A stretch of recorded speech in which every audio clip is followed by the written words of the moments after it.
Welcome to So and So, brought to you by BERNINA, Made to Create. I'm Meg Goodman, and you're about to enjoy a casual conversation with a special member of the sewist and quilting community.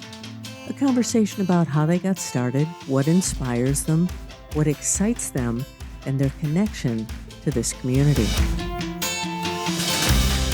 Today, we welcome Cody Chenevert, a BERNINA specialist, educator, and sales manager at Sew This in Abita Springs, Louisiana. Cody's been sewing for more than 25 years and works across a wide range of techniques, from quilting and machine quilting for customers to teaching classes and helping manage inventory and operations at the shop. He's also the creator of the YouTube channel Sewing with Cody and Pete, which started as a way to answer common customer questions and has since grown into a widely recognized resource for BERNINA users around the world. Originally from South Louisiana, Cody holds a degree in biology from Southeastern Louisiana University with a focus on ecology and environmental conservation and a minor in horticulture. That background continues to influence his creative work, especially in his fabric choices and design perspective. After years of quilting, Cody expanded into garment sewing and is now known for his custom button-down shirts known as the Cody Shirt, made from quilting cottons and often featuring bold and personal prints. In addition to sewing, Cody spends much of his time gardening, tending beehives, cooking, and developing custom tea blends. He lives in Folsom, Louisiana with his husband, along with their dogs, a parrot named Pickle, chickens, goats, and an outdoor cat. Cody Chenevert, welcome to So and So. Hi, Meg. It's a pleasure to be here with you today. I'm looking forward to our chat. Me too, and I love the name of your parrot. That is sweet. Cody, we've got a lot to talk about We today, so I'm do, going we to do. start out and say, how did you learn to sew? And tell us about your Aunt Mary. So, my Aunt Mary, who's actually my mom's aunt, so my great aunt, she was an amazing woman. She was actually the eldest of her siblings. And honestly, we weren't super close with that side of the family. We didn't visit because it was so spread out. Sadly, she was forced to raise her siblings after their mother's tragic death. So, my grandmother, my mom's mom, was just very young, a young girl at the time, and the baby of all her siblings. So, growing up in the Depression, Aunt Mary had to sew and design her siblings' clothes. And I always heard how she would see an outfit in the window and then go home and sew it up the very next day. She would do Mm, that for her siblings. So, everybody was well dressed for homemade clothes during the Depression. mm-hmm, However, since I wasn't raised around her, I never grew up around her, never grew up with her and knowing all the things that she did. This was just all things that I heard about her. But when I was 12, she came to visit us, and that was the first time that I actually got to meet her. And luckily, it was at a good age that I fully remember the full experience, and she was with us for a good week. And so when she came, she brought her sewing machine, and this is the first time my mom or I had ever seen a serger. So my mom always had an old Kenmore that I think her mom had gotten her from way back when, and it never really worked properly. Now, if we knew then what we know now, all it needed was a nice little tune up, but that was a different world for us than the world we live in now with all the sewing machines and the sewing that we do. mm-hmm, But during our visit with Aunt Mary, she had me make sleep shorts out of flannel. She always told me stories of I would cut up fabric and glue it together and make like little outfits for our little dog at the time. So my grandmother's always knew I had some type of talent, but I always had a knack for creative sewing. If it involved glue, if it involved a sewing needle and some thread, I was trying to put something together. So it's like it was in my blood, even though I really had never sat down at a sewing machine until this time. mm-hmm. So we made boxer shorts, like the sleep shorts. And I thought that was the coolest thing because now I made something that I could wear. And so when we worked with the serger, we had some old towels that were falling apart at the end, like the seam had come out. And so she put them on the serger and whipped them out. And again, just gave new life to something that was almost ready to be thrown away, but using tools and things that I never really knew existed. So that was such a really neat experience. Hmm. And but my Aunt Mary, she wasn't the only talented person in her family. My grandmother was an incredible woman. She was the most amazing person that I've ever met, and still the most amazing person. And she lived in Key West most for the last half of her life. And I always remember going to visit her, and we were always doing all kinds of things. And the stuff that she was known for could be seen all over Key West with her decorating and just her arts and crafts. She was never really a sewer. She never really made garments or anything, but she did all kinds of crafty things. And my Hmm. mom got that too. Hmm. But one thing that set my grandmother, who we called Meemaw, different, set her apart from everybody else, is she was completely fearless. So she raised, and she was only like a 5'1", 90-pound woman. I remember when I was small, she had boa constrictors, ball python, and snakes in her house. Oh So she my. was the definition of fearless. And fearless is definitely, I would say, the key word to describe her. Fear is something that I see with all of our customers, and that's what stops them from creating or trying new things. They're afraid of messing up or breaking something like a new machine or not being able to even do a project. And I'm constantly reminding them, what's the worst that can happen? Just cut the fabric. If you cut it wrong or sew it wrong, you buy more fabric. Hmm. But I see it, it's just, I try my best, and that's is to get them past that fear. Because as a creative person, that's something that I feel that I don't have. Now, don't get me wrong, I hate being behind the wheel of a vehicle. I hate traveling new places. But when it comes to being creative, I don't bat an eye. I just jump into it, and whatever comes out, comes out. And I don't always have a clear vision of what I'm working towards when it comes to a project, but I've got my tools, I've got my fabric, if it's fabric or whatever, and I know, okay, I like this, I can do something with this. And I've got, like most of us, have tons of projects in the queue with all this fun fabric, fun projects, and ideas that are just waiting to be finished. You mentioned your mom, and you work with her now. What's that like? Honestly, I've always worked with my mom. Even when we worked at some of the catering companies, I worked with her. We worked at Joann Fabrics before Hurricane Katrina in 2005. Hmm. I worked with her then. And I was so young, and we've always, my whole family's always had a strong work ethic.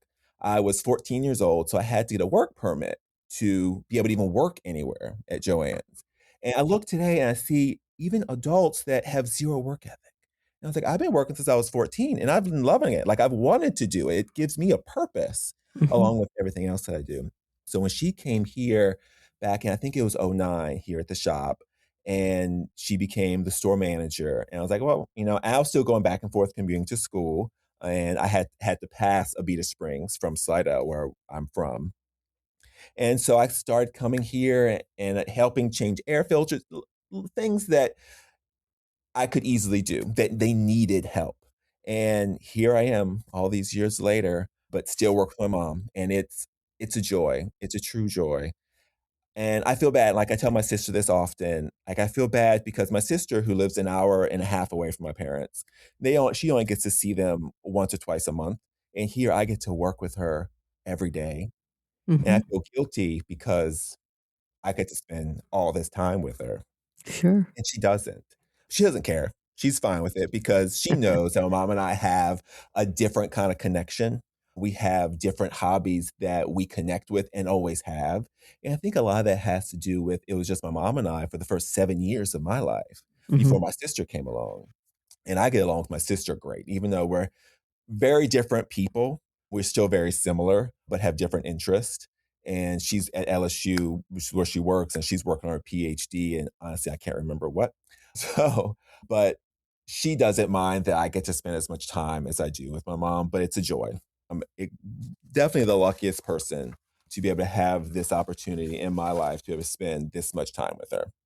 Well, And you've been sewing for more than 25 years. So what keeps you inspired?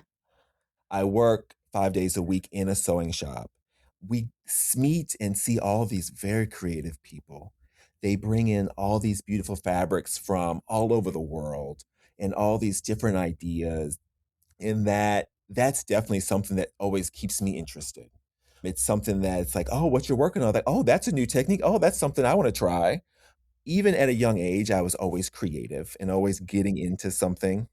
Because like when I was before I started working here, before I started making quilts and doing all this, when I was in college, I was working for a catering company, and the owner of the catering company, was a captain in a local Mardi Gras crew called Pursuits in Slidell, and he was responsible for making sure all the costumes get made.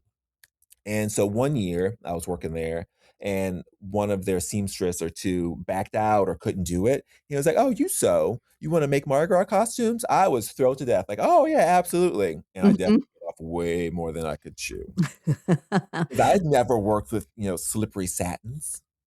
I had never done anything like that, but I powered through it. Mhm. And those measurements were taking months before Mardi Gras ever took place. So this is where I stopped liking it, is because Mhm. when it came time for the fitting, people changed sizes. They no longer were the same size. So then you had to make alterations, and it came time to deadline. So after like 3 years of doing that, I was done. It was not fun anymore, but I learned a lot. So I wanna talk about your show, Sewing with Cody and Pete. First of all, tell us who Pete is, and then tell us why you decided to start this show. So Pete was my best little friend. Even though he's been gone for about 2 years now, Mhm. I still mourn him.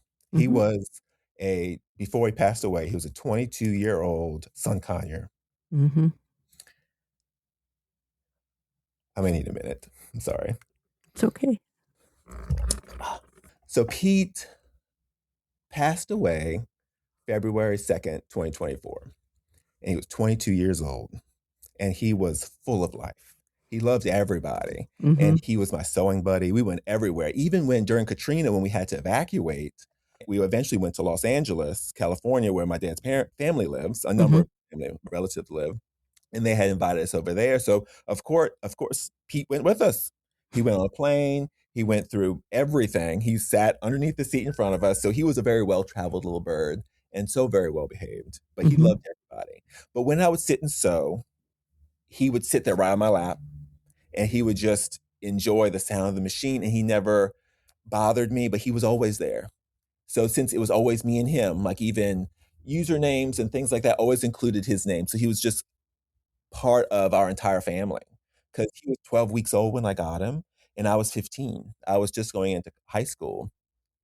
I was actually at BU, and I think it was BU 2019 or 2018. It was right before COVID. Mhm. And customers for years have been asking me, "Oh, I wish you would make videos. I wish you would, create content or something so I can go home and watch what we just did or whatever." And I was like, "No one wants to hear my voice. I can't stand the sound of my voice. I'm not a very tech savvy person, so creating videos, I just don't think I can do that." Again, it's a little bit of that fear and uncertainty, like, "Oh, I can't do it." But now, I mean, I make videos every morning for the shop. They go on our Facebook page, and I'm still creating content. But back in 2019 or 2018 at BU, I don't know if I took a class that inspired me to do content. And at that point, I was like, I'm going to make YouTube videos. I'm I'm not gonna say I was tired of, but there were so many telephone calls that we at the shop get every single day. They were the same questions that were coming every week. And I was like, let's make this easier on everybody. Let me make videos with the most common things that we see that are very difficult to try and explain over the phone, but there was a video. So in my hotel room at BU, I ordered me a little stand to hold my phone so I could start taking videos. And as soon as I got home, I started the YouTube channel.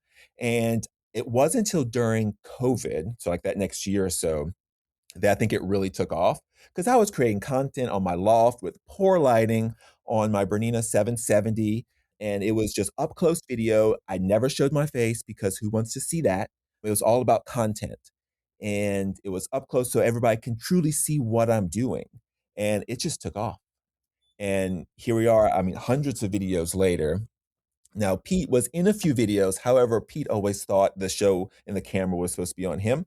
So he was quiet as a mouse the entire time that Mhm. I'm sewing. But as soon as I hit record and as soon as I start talking, he started making noise or he started talking. Pete was never one to actually create, he never spoke words. He Mhm. just made his own little language up, and he swore he was communicating with you. But when the video started, he would start. And so I got a lot of comments on some of my videos. They were commenting on why is there a duck in the video, or what's that duck noise? His noise over the speaker, over the phone, sounds like a duck quacking in the background. Uh-huh. So if anybody ever watches or listens to some of the videos, you hear a duck, that was actually Pete. So I actually had to start removing him from the room when I started to record because he would take over and it would just be annoying. And that's not what I wanted. I wanted content to help customers. And And they wanted Pete. right. They What's did. funny is we would get phone calls here at the shop, and because they figured out, okay, the Cody and Pete, they work at So This in Abita Springs. They found the telephone number, and they would call like, oh, can we speak to Cody or Pete? They didn't realize that Pete wasn't a cameraman, but he was actually a bird. The employees would laugh and laugh, like, well, Pete is actually a bird. Cody's the one you want to speak to. But I've gotten phone calls from all over the country.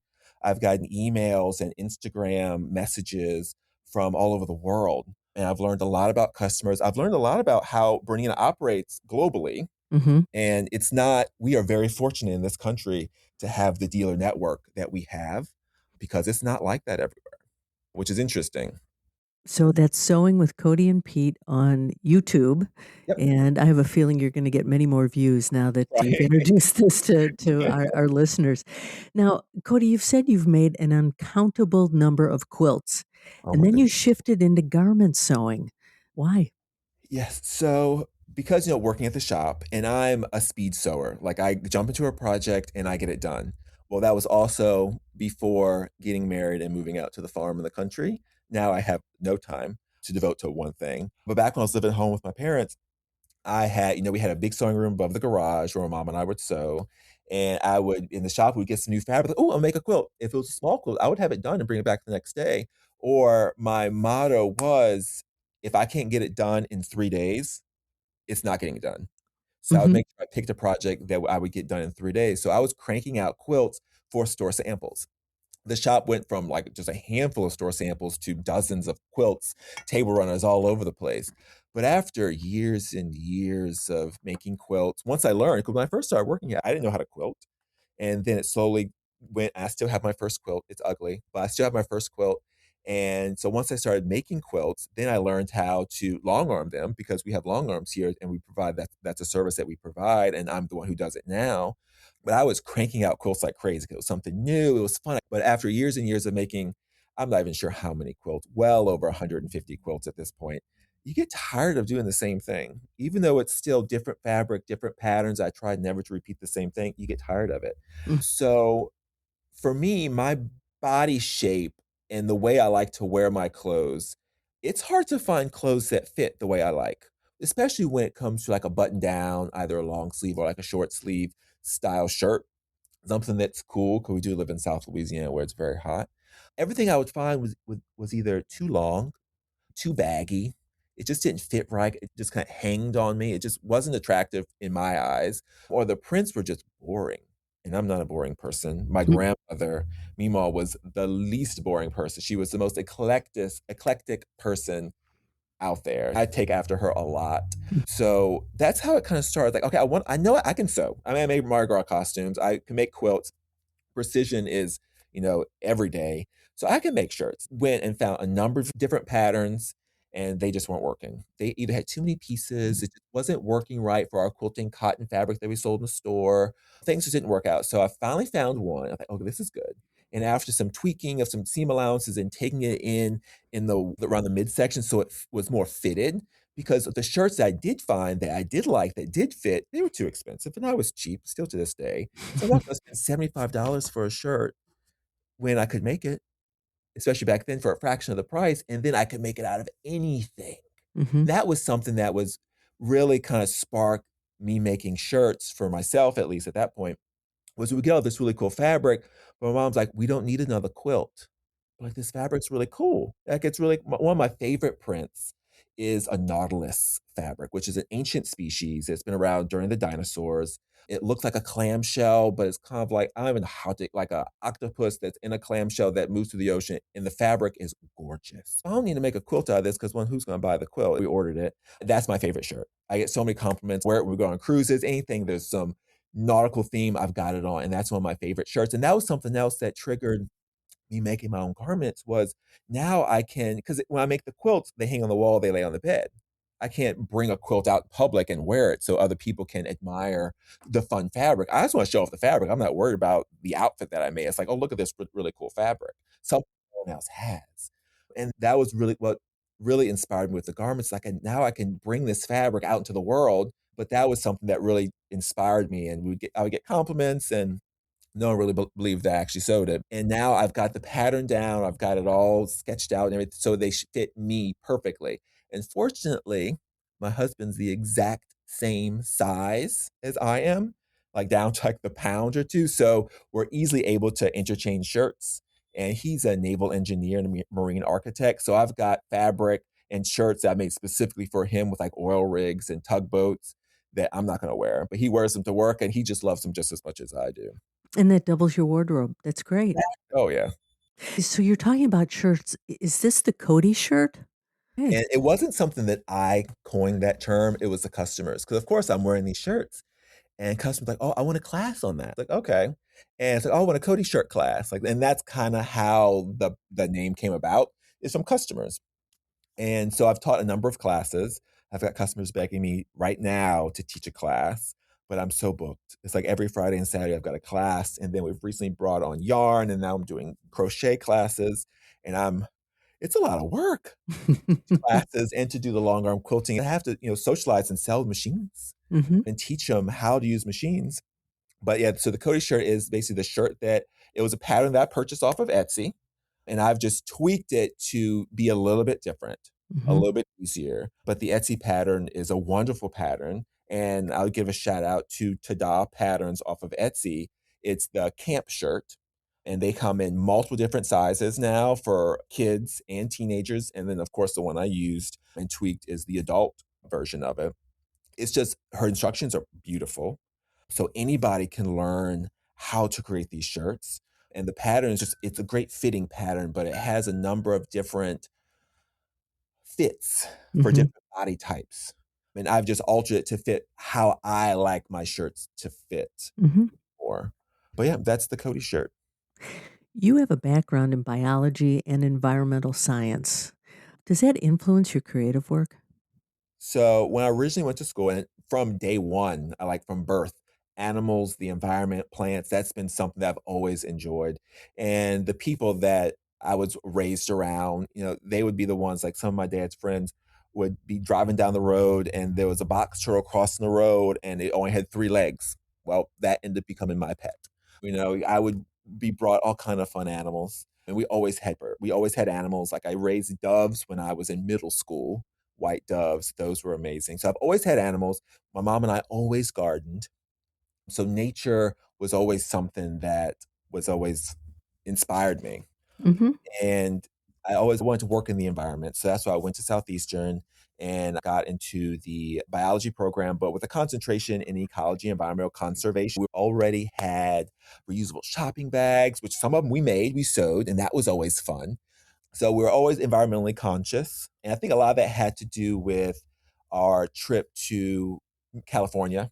That Hmm. was kind of like an eye opener. We're from South Louisiana, and especially 20 years ago, South Louisiana was very behind in the times when it came to being environmentally conscious, aside from our coastline. So traveling other places and seeing how and what they're doing, is that I knew that's something that would be something that I needed to do, that I wanted to do. I love being outside. So in college, I was, knee high in muck, walking through the wetlands and wetland ecology, and like that's what I wanted to do. And then this job just fell in my lap. Like, oh, this is fun. Like sewing at the shop. So now I've still spend time hiking and still spend time out in nature, but now I use fabric and patterns and color to portray my love for nature. And so we've gotten into a lot of organic cottons and a lot of organic cotton yarns. I always work most of my shirts that I have are all earth tones. If they're not earth tones, they've got some type of animal on them. Either it's parrots, either it's nautilus or insects or whatever. I've got some with manatees on it, you name it. They've got something that resembles nature in some way. And so even being outside with the bees and the flowers.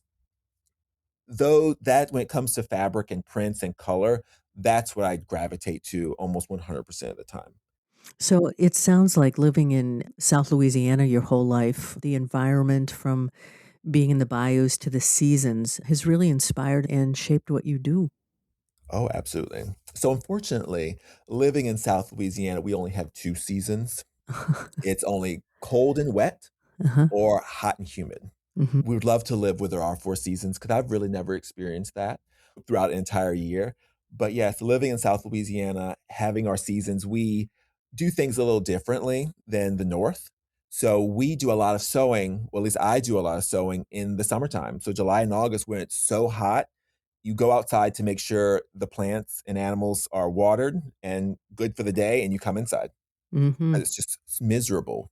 And so that's why I sew a lot because it's just too miserable to be outside. You do a lot of things, a lot of things, and you have a lot of hands-on hobbies outside of sewing, which gardening, beekeeping, cooking, crocheting, farming, harvesting herbs for custom tea blends, and you have rightfully earned the nickname Cody Stewart, a la Martha Stewart. How do you fit all of these into your overall creative life? We love gardening, more so me. Like that's my true happy place. So I love sewing, I love quilting, I enjoy crocheting, knitting, I just can't grasp. But gardening, being outside, having my hands I don't like wearing gloves, having my hands in the dirt. It's just that's the most therapeutic thing for me, which is why in the wintertime, I have a tendency to get a little depressed because I can't be outside or Mhm, nothing's growing. There's not much really to do. In the summertime, I guess because there is a lot more that can be done travel-wise and whatnot, I am okay in the summertime. I don't get as depressed as I do in the wintertime because I can't be outside. mhm, mhm, And because I always did stuff. Like I was always sewing, I was always cooking, especially back then I was really learning how to cook because my mother, I love her to death, but she's not, especially back then, she wasn't the most amazing cook. We were always fed, we never went hungry, I have to make that clear, mhm, but she wasn't the best cook. And she knew that. And back then, we didn't have Instagram, TikTok, and all the stuff to eat, or YouTube, or really the internet to learn how to easily cook. So, Candace, who I worked with, who is now passed, she gave me that nickname because, and I encompassed Martha Stewart in all of her good things when it came to gardening. And I always admired her beautiful Frisian horses, which is one of the reasons why we bought the property that we bought was to have horses. And we ended up with milking goats, but her beautiful gardens and everything. And that's how I got the nickname. mhm, And I think I still encompass those things and those traits of Martha Stewart. Not as fancy. I don't throw big, beautiful garden parties, and I'm not one to decorate much. I enjoy freshly cut flowers and whatnot. So I'm not one to decorate a lot. We enjoy having a few people over, especially in the springtime when the weather is actually bearable for a handful of weeks. And especially when all the flowers are blooming, like our roses are getting ready to bust a move and be absolutely gorgeous. Love that about Martha, and I learned how to mhm. do some different gardening things, and we actually a big garden vegetable garden renovation this spring, was still working on it, and I always have kept a picture of Martha Stewart's vegetable garden, and the big fences and how everything was nicely organized, and this time, it's been decades since that pi I saw the picture, and so we redid the garden in likeness to hers, and I've got a tea garden section. I am addicted to tea. Herbal tea, any type of tea, I absolutely love it, and I just like it plain. So I have a whole section that I grow a number of things you can make different herbal teas out of, and we have a dehydrator that we're always dehydrating different herbs and different flowers to then infuse into tea. And so as a creative person, I do have my hands in a lot, and it's difficult to do it all, and that stresses me out too. So between the crocheting and the gardening and making quilts, I do kind of have to pick and choose what I want to do. Mhm. And it's definitely a seasonal thing sometimes. Like right now, it's all about the gardening. Sewing kind of takes a back seat. But when I do have a free moment, I do still get to work on projects. And that's the beauty is I have a responsibility like, okay, I have to do something not because I want to, or it's for me, it's like a store sample. We've got this beautiful fabric that we ordered 6 months ago. I need to make something out of it. I have to show the customers what they can do. I have to inspire customers. And that's one thing that I absolutely love is inspiring people. And so my most favorite classes to teach is not so much the end project. It's leading up to it, picking out the fabric, putting it together, or learning different techniques and teaching customers different techniques. That's what I strive for. I just absolutely love it. And I love being able to spend time with the customers, and we see a lot of customers that come in during the summertime because it's just too hot outside. And then we have seasonal customers that will come who are traveling through. We only get to see them once a year. And it's just, I just love my job because I get to socialize with everybody and meet all these wonderful people. Being admittedly an outdoor person, you love to travel and you enjoy hiking in places like Utah, Wyoming, Alaska. And I love this part, kayaking in your local bayous, alligators included. Any fun stories of these adventures? So, yes. So, we're very active. We love staying active. It can be difficult sometimes because of the animals that we have. We can't always leave. And here again, my amazing mother, she's always willing. Well, I shouldn't say always. I should put in quotes always willing to take care of the animals. It was either our dog and Pickle or Petrie who had she had to take care of, and now we've got 2 dogs and a different bird. So, it's gonna be a lot to ask of her to babysit the animals, but we do love traveling. Last year, because BU was in Salt Lake City, which we absolutely loved, we are now a huge fan of this Utah Mammoths hockey team, Mhm. and so when we went there for BU, we made sure we added a whole extra week.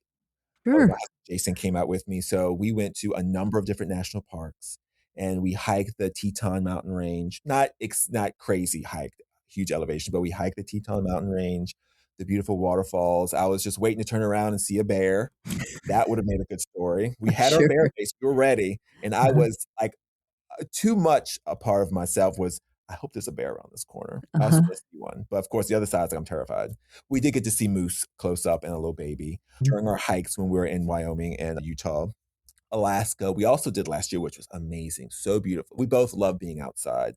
Nothing crazy story-wise. The craziest of course, would come in our own backyard by kayaking through the bayou. One of our Mhm. favorite little bayou estuaries is Bayou Cane. It's in Lacombe. It's basically down the street from where we are, and it feeds into our big lake Pontchartrain.